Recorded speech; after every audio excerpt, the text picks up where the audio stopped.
Good morning, everyone. I'm Lisa Gower, the faculty who teaches Human Resource Management. I also teach other courses in Business Administration, and I'm at the Amherst campus, Cumberland campus.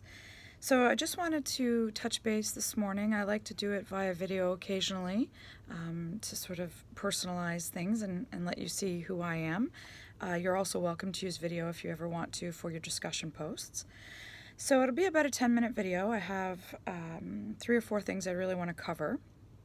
The first thing is to talk a little bit about the chapter content.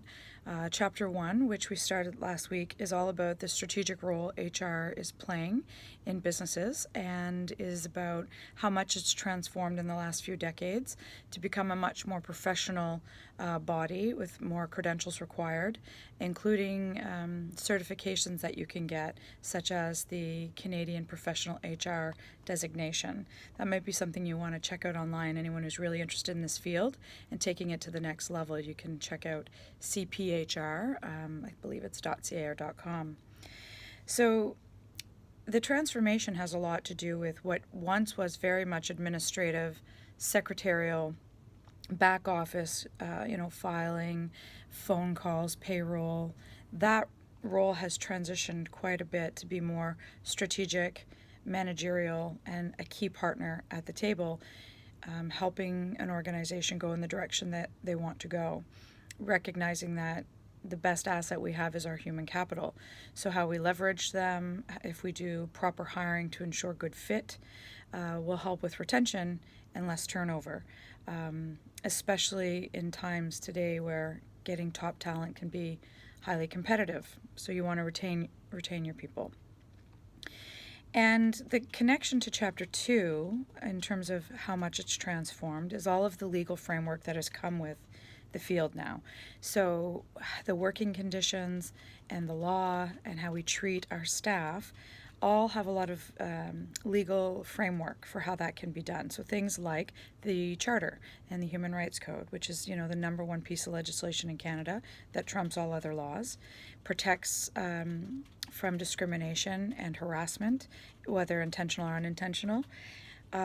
For anyone with, visible minorities, language differences, religious differences, sexual orientation, etc.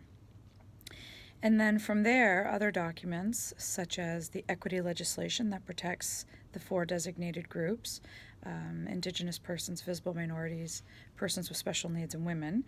Those groups have needed attention due to systemic discrimination in a system that has fundamentally served one race of people and one group in Canada compared to others. So the equity legislation is an attempt to level the playing field, so to speak. And so as you read more about that, you will learn how key that legislation is for equal pay, equal work, for fairness in the workplace, for equity, and that it is not intended to just be tokenism and checking a box. That's not the intent. But there's the downsides of the framework too, because it isn't intended for private organizations. It's meant for government organizations. So followed by those 2 documents is the Labor Standards Code, which basically sets the minimum entitlements that an employee has to offer an employee, and things like minimum wage, leaves, vacation, stat days, all of those kinds of things, as well as maximum hours worked, break entitlements, that sort of thing, where an employer can do better and go above to offer their employees more, but certainly cannot fall below that standard. And the last one is PIPEDA, which is all about protecting privacy of information and how that's shared and stored and disclosed by an employer. So that's the introductory chapters. Chapter 3, you're going to get into technology, specifically human resource information systems. And with all of those changes come a lot of challenges. And that is what I've asked you to do for your first assignment.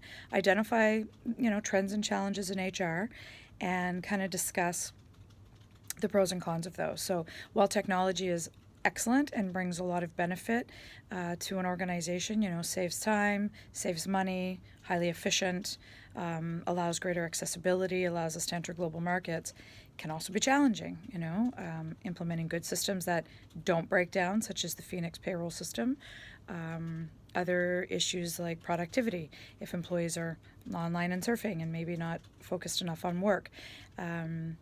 Does it also take away the human factor when we're meeting more via technology and not face to face? So that might be one of the trends and challenges that you write about in the paper, or it might be other things like globalization, hiring immigrants, any of those topics of interest to you.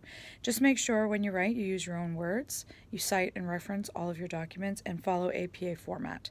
APA shouldn't be new to most of you who've been studying here for a while, but if it is new, refer to the links and the resources I posted. That will help for sure. The best thing to do with APA is just make your paper look like one you're looking at. If you find a good resource, just imitate.